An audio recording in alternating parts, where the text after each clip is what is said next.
24 years ago, I made the trip to Parris Island, South Carolina, to become a Marine. One of the best decisions of my life. Actually, we have a picture, if we can throw that up there. There he is, highly motivated, lean and mean. That was 24 years ago. Joining us this morning is a young man from Clinton Township who just completed a similar journey. He returned from Parris Island just Friday night to be with us this morning. PFC Andrew Sandomierski, Devil Dog, welcome. Congratulations. Thank you. How are you feeling right now? You just got home? I feel great. It's nice to be home, you know. It's a long journey, but being home, it's nice to see my family again. It's nice to see my friends. So. What was the experience like? How do you explain this to someone who does not know?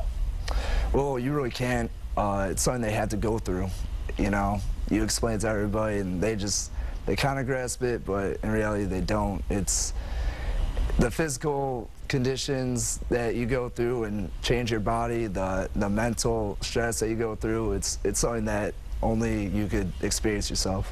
Which is why it is considered a brotherhood, a fraternity of men and women, so sorority in part.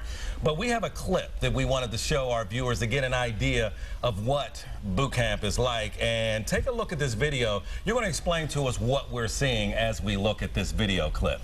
Get in here, you!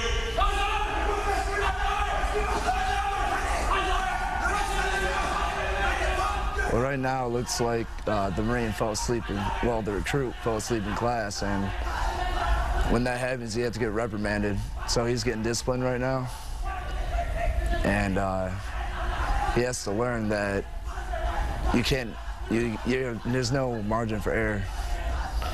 How difficult is that? Because, of course, I think it can only last, what, 2 minutes at a time? Yeah, there's a certain time limit. And so you'll get reprimanded for that amount of time. It looks like you learned your lesson. If you're screaming loud, you do what you're supposed to, that time's up. However, if you're not, if you're still being disrespectful, then they can always find you again later that day. And it gets very intense. Where do you go from here? What's next? Next for me is School of Infantry. It's where I'll learn more combat skills, and I'll be learning more how to become a Marine. Excellent. I appreciate your time, Devil Dog. Congratulations again. Thank you. I met PFC Sandomierski while I was attending an educator's workshop. We will have more on the stories that the Metro Detroit educators were able to experience coming up a little later next week.